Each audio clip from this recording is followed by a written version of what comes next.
जोहार। आप भी बोलिए जरा। जय जोहार दोस्तों, जय आदिवासी, जय बिल प्रदेश। ये थोड़ा नया नारा हो गया, लेकिन हमारे इलाके में इसी नए नारे ने एक तो 28 साल का, एक 30 साल का और एक 31 साल का एमएलए बना दिया। इतनी कम उम्र के दोस्तों,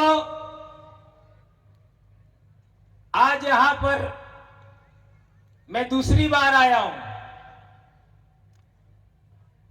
और मुझे बहुत खुशी है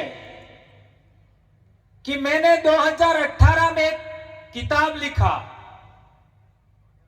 उस किताब का नाम है आदिवासी परिवार विजन बुक, यानी मेरे आदिवासी समाज का भविष्य किस तरीके का होना चाहिए, किस तरीके से हमारा समाज के अंदर हमारी जो कृषि से उपज पैदा होती है उसको प्राथमिक से द्वितीयक और तृतीयक माल के रूप में कैसे डेवलपमेंट किया जाए, हमारी जो श्रम शक्ति है उसका डेवलपमेंट कैसे किया जाए और पूरे देश के अंदर आपका 47 एमपीज और 487 एमएलए किस तरीके से विधानमंडल में जाए और हमारे समाज की आवाज बने, उस सब के लिए मैंने आदिवासी परिवार विजन बुक लिखा। और वो बुक लिखने के बाद में हम लोगों ने जो सोचा था कि हम किस तरीके से हमारे समाज का स्वावलंबन कायम करेंगे, वो आप लोगों ने करके दिखा दिया। उसके लिए मैं आपका धन्यवाद कहता हूं दोस्तों। हम लोगों ने सोचा, लिखा, लेकिन आपने वो जीवंत करके दिखा दिया। इन स्टॉलों में हमने वो देखा और इसके लिए मैं आप सभी लोगों का धन्यवाद करता हूं।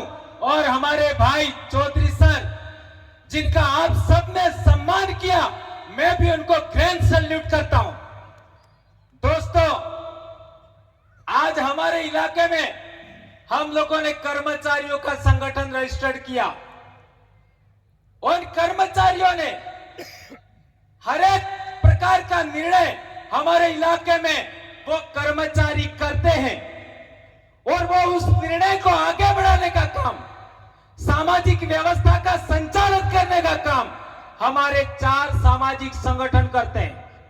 पहला बिल प्रदेश विद्यार्थी मोर्चा, दूसरा बिल प्रदेश महिला मोर्चा, तीसरा बिल प्रदेश युवा मोर्चा और चौथा बिल प्रदेश मुक्ति मोर्चा। ये 4 सामाजिक विंग हैं, वो कर्मचारी जो निर्णय करते हैं उसको इंप्लीमेंट करते हैं।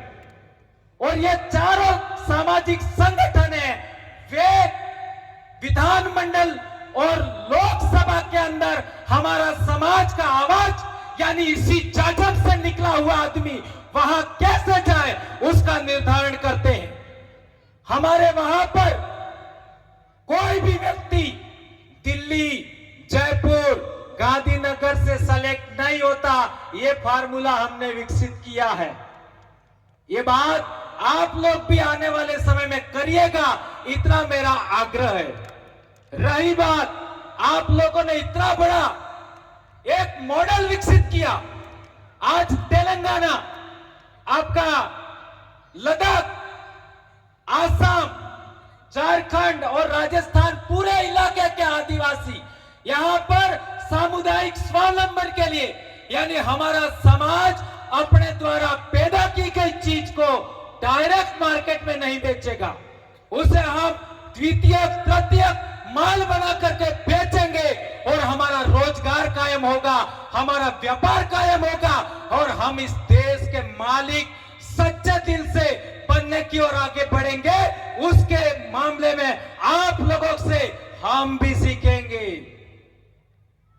और मैं कहना चाहता हूं दोस्तों कि आने वाले समय में, आज हमारा इसी महीने में हम लोगों ने 1 तारीख से, आज सी तारीख है, 13 तारीख, यानी 13 दिन पहले हमने निर्णय लिया था कि हमारे 5 जिलों में हम 1000 ग्राम पंचायतों में ग्राम एकीकरण समिति बना रहे हैं। उसका फॉर्मेट हमने तैयार किया, उसका रजिस्टर तैयार किया और उसी ग्राम एकीकरण समिति के द्वारा आपका ये जो फार्मूला है हम लोग वहां पर भी इंप्लीमेंट करेंगे।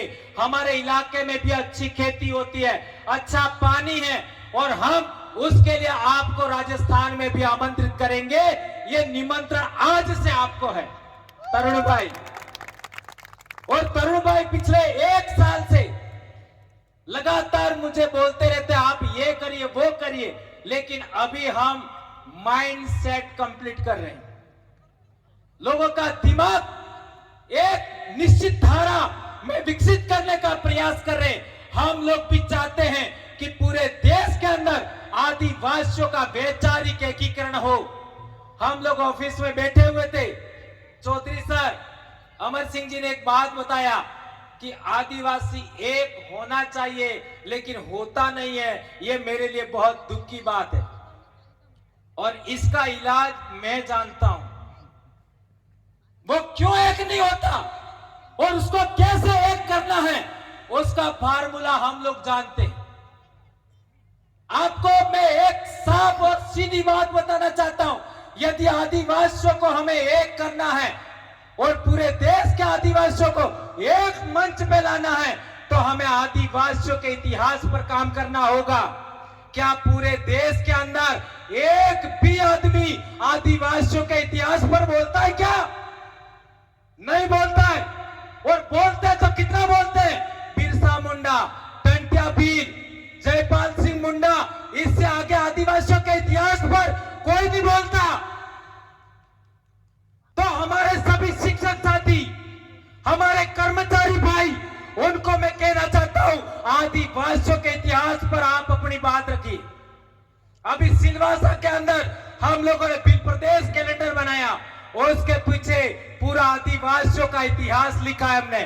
उसको कोई माई का लाल चैलेंज नहीं कर सकता। और यदि कोई माई का लाल कहता है कि ये इतिहास गलत है, आज आए भंवरलाल परमार के सामने बहस कर ले।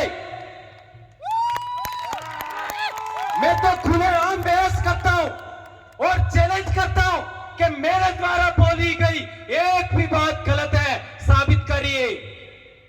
इसलिए मेरे दोस्तों, मेरे भाइयों, मेरी बहनों, आप लोगों से मैं आग्रह करना चाहता हूं कि हमारे इलाके में आप लोगों ने भी शिक्षक साथियों का एक बहुत बड़ा संघ कायम किया है और स्वावलंबन के लिए ये जो व्यवस्था कायम किया है, ये आप चीजें बना रहे हो, ये चीजें यहाँ देख करके हमें बहुत खुशी हुई।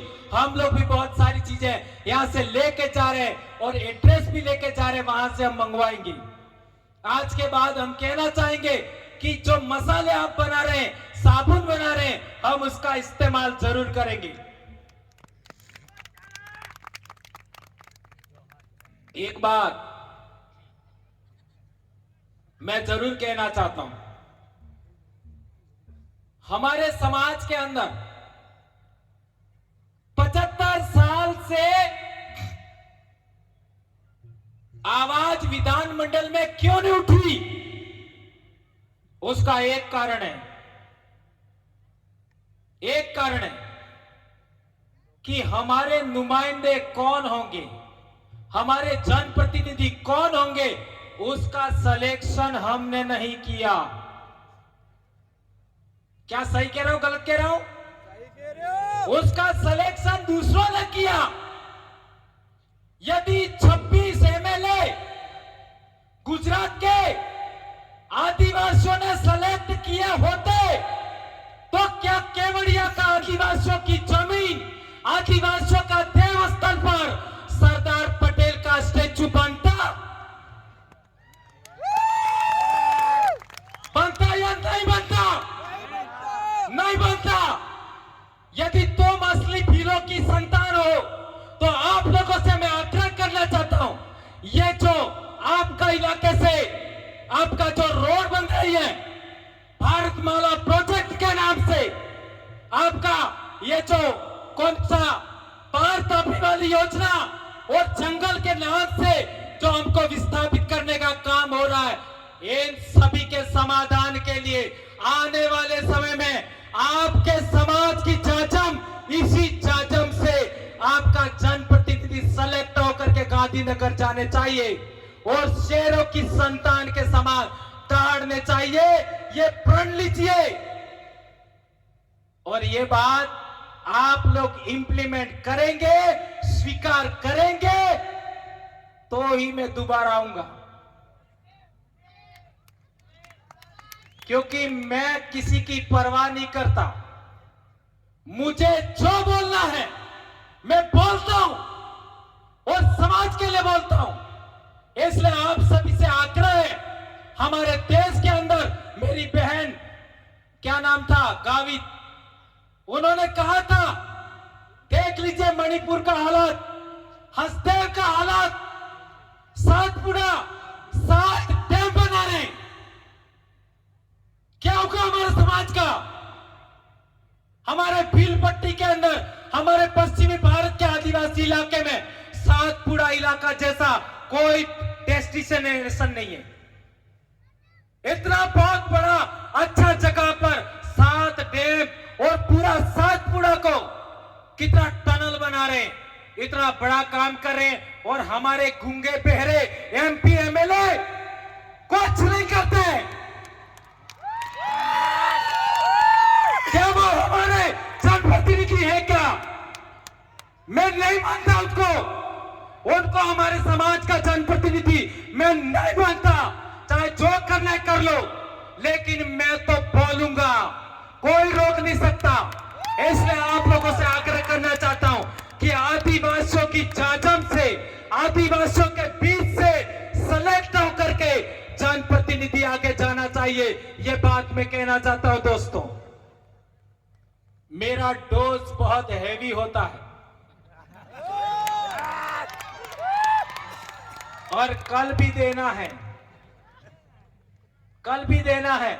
इसलिए मैं इतनी बात कहना चाहता हूं, इसको पचा जाना और जो भी बातें मैंने कही है उसको आप इंप्लीमेंट करेंगे दिल से, क्योंकि मैं भी आपका भाई हूं। आपके शरीर में जो डीएनए है, आपके शरीर में जो खून है, वो ही खून मेरे अंदर है। We are indigenous people, we are aborigine people, we are native people. Bharat देश के मूल मालिक है हम, हमें मूल मालिक की तरह बनना है। हमारे पूर्वज राजा थे, हमें वापस राजा बनना है।